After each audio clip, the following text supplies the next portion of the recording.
Salve, torcedor vascaíno! Muito bom dia! É um prazer estar com você por aqui nesse sábado de aleluia. Sábado de dia de jogo do Vasco, sábado de clássico. E eu já quero trazer para você aqui a palavra do nosso parceiro aqui desse Acorda Vascaíno, que é a Nitiquantic, uma distribuidora de produtos naturais voltados para a qualidade de vida, promoção de saúde e beleza. Desde 2018, atua no mercado de produtos que buscam nos elementos da natureza a fonte para uma existência mais saudável e sustentável para o planeta. O propósito é proporcionar a você condições de manter sua frequência em equilíbrio para viver da melhor maneira possível, com mais energia para atingir suas metas, felicidade para aproveitar intensamente os seus dias e autoconsciência para ficar em harmonia com você mesmo e o mundo à sua volta. Experimente os produtos da Nitiquantic. Entrega em todo o Brasil.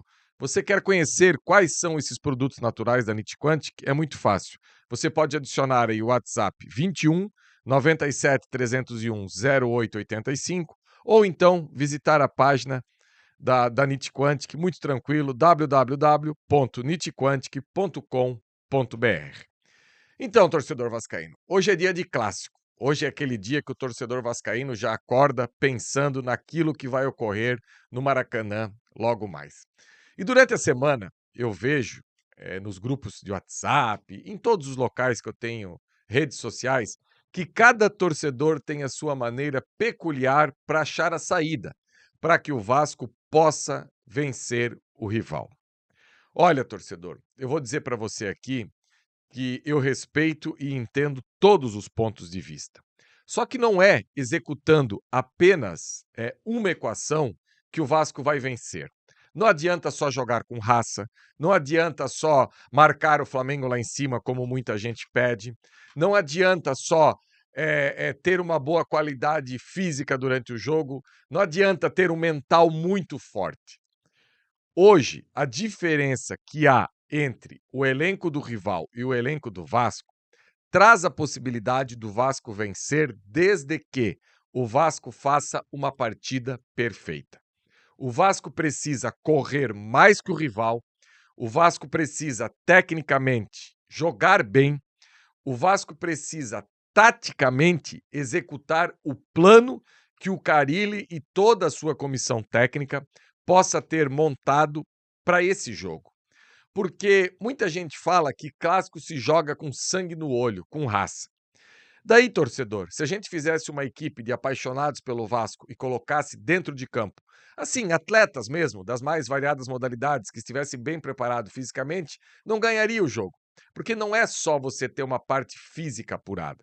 Você precisa que todos os setores estejam em harmonia e que o plano de jogo seja muito bem executado. Muita gente lembra e fala toda hora daquele 4-4. Inclusive, ontem, no nosso grupo de membros, eu lembro que teve um parceiro nosso que colocou lá que o Luxemburgo marcou o Flamengo em cima naquele 4-4. E isso não foi verdade. Muito pelo contrário. O plano de jogo do Vanderlei Luxemburgo com o Maurício Cupertino para aquela determinada partida era atrair pelas beiradas Felipe Luiz e Rafinha e fazer com que Marrone, de um lado, e o Rossi do outro, ficasse mais para dentro do campo, deixando eles vir pela lateral. Quando o Vasco recuperava a bola, Marrone arrastava por um lado e Rossi arrastava por outro. O meio de campo do Vasco aquele dia, quase que um losango, sem meias de origem. 4 volantes. O Vasco tinha aquele dia na frente da zaga o Richard Rios, que era um verdadeiro cavalo na marcação, um cara que entregava muito, um leão ali na frente da zaga. Aí tinha de um lado o Guarim, que dava aula de futebol. Que pena que a amostragem do Guarim no Vasco foi tão pequena. Um jogador da mais alta prateleira que dominava aquele setor do meio de campo ali como ninguém. Do outro lado, o Raul. E lá na frente, o Marco Júnior, nesse losango aí. Olha que o Marco Júnior era um volante, mas um volante passador, de não tanta pegada. Mas aquele dia pisou na área. Inclusive, um dos gols do Vasco é uma arrancada do Rossi pela direita, uma tabelinha, e colocou para dentro do gol. As laterais do Vasco, o Pikachu tinha muito mais liberdade para atacar aquele espaço ali junto com o Rossi. para cima do Felipe Luiz, que era lento, e do Pablo Mari, que era aquele zagueiro que só se fez porque a equipe do rival era muito forte naquele momento, tanto tecnicamente como taticamente, e ele pouco era agredido. Quando ele era agredido, ele tinha muita dificuldade, até porque ele era muito lento. E naquele jogo, o Vasco conseguiu ter sucesso por ali, o Pikachu fez uma grande partida, deu caneta, driblou, enfim. Eu só trouxe para ilustrar o 4-4 porque parece na cabeça do torcedor vascaíno que só existe o 4-4 para você poder ganhar do Flamengo, para você usar como parâmetro. E não, existem várias maneiras. E para o jogo de amanhã não, para o jogo de hoje, a curiosidade que a gente tem é como, porque assim a gente está acostumado aos clássicos aos domingos, né? Por isso que a gente fala jogo de amanhã. A curiosidade que a gente acaba tendo é para saber qual equipe que o técnico Fábio Carille vai armar aí. Pelas informações, ele vai com 3 volantes. Eu já imaginava isso. Só que tem algumas peças que, para conectar esses 3 volantes, eu fico curioso. Infelizmente, o Tietchan não vai para o jogo, tem um problema familiar aí. O seu filho recém-nascido não está bem de saúde e a gente torce muito para que Deus, nessa Páscoa, restabeleça ao filho do Tietchan toda a saúde para todo e qualquer problema que ele possa ter, e a família é sempre em primeiro lugar. Então o Tietchan que tem a cabeça para cuidar da sua família. E o Vasco vai aí com essa trinca de volantes. Agora, quais serão esses 3 volantes escolhidos pelo Carille é que eu não sei. Tem aí o Hugo Moura, o Jair, o Paulinho e o Matheus Carvalho. Olha, eu não sei de que maneira ele vai armar isso aí. A gente sabe que o Paulinho não está bem, não voltou bem. É um jogador que parece assim que perdeu um pouco a confiança. Um dos meus escolhidos, óbvio, é o Hugo Moura, é o melhor volante do Vasco posicional ali na frente da área. Até porque muitas vezes o Carille, ele acaba flertando no 4-1-4-1. Então, esse volante aqui, entre essa linha da primeira linha de 4 e a segunda linha de 4, é o Hugo Moura. Eu daria uma oportunidade para o Matheus Carvalho. E por que que eu falo isso? Porque o Matheus Carvalho, ele é canhoto. E ele precisa cuidar daquele direito, lado direito do rival, principalmente pelo Wesley.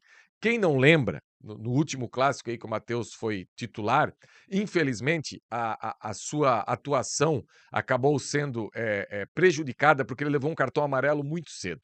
E essa saída do rival pelo lado direito precisa da atenção do Matheus Carvalho, de um jogador por ali canhoto, para poder fazer essa dobradinha aí com o Lucas Piton, que já não é tão forte na marcação, e a atenção total também do Lucas Freitas. Então, eu tentaria o Matheus Carvalho ali pelo lado esquerdo, Hugo Moura centralizado. A minha dúvida é Paulinho ou Jair? E daí eu vou trazer o primeiro problema. Quando o Jair joga ao lado do Hugo Moura, às vezes o Hugo Moura sai e o Jair fica mais, porque o Jair gosta de buscar essa bola no meio da zaga e dar início à jogada. Só que quando você adianta o Hugo Moura, você perde o melhor dele. Ele não tem como característica receber essa bola de costa para fazer parte dessa segunda linha de 4. Então, só se o Jair fosse para essa linha de 4 por dentro, aí talvez poderia ter um encaixe. E a outra possibilidade, pura e simples, era o Paulinho. Aí dava para fazer o tripé. Hugo Moura, Paulinho e Matheus Carvalho. Agora, lá na frente tem outra equação para resolver. Porque o Vasco jogando no 4-2-3-1, o Nuno sempre jogou do lado esquerdo, vindo para dentro, o Verratti e o Garré, que perdeu a titularidade aí para o jogo de hoje. Só que sem o Garré, com certeza a linha ofensiva do Vasco vai ser Felipe Coutinho, Verratti e Nuno. Será que o Nuno consegue atuar tão bem pelo lado direito como ele atua pelo lado esquerdo? Não sei. Essa é uma dúvida que eu tenho aqui, como que vai ser esse encaixe. Será que o Felipe Coutinho, dessa vez, vai um pouco mais para o lado direito, até para essa equipe do Vasco não ficar tão pelo lado esquerdo como fica nos últimos jogos? Também não sei. Aí vai do plano de jogo que o Carille vai montar aí para essa partida de logo mais no Maracanã. O que eu sei é que a gente vai precisar ser uma equipe muito forte durante todo o tempo que a gente tiver dentro de campo. Não vai dar para dar espaço para o rival, não vai poder ter erros individuais, não vai poder ter nada disso. A gente vai precisar fazer uma partida perfeita para ganhar esse jogo. Beleza, torcedor? A gente se encontra logo mais no pré-jogo do canal Atenção Vascaínos, equipe completa hoje no Maracanã, pré-jogo, intervalo, pós-jogo, enfim, tudo aquilo que a gente sabe que você gosta aqui do Atenção Vascaínos. Eu acredito, eu não sou desses que vou para a guerra como derrotado. Sei das dificuldades, sei dos problemas, mas se o Vasco conseguir, dentro de todas essas equações que eu trouxe para você aqui, torcedor, executar bem, eu acho que dá sim para a gente fazer frente a esse jogo de logo mais. Beleza, galera? Senta o dedão no like, compartilhe nas suas redes sociais e daqui a pouco a gente se encontra. Valeu!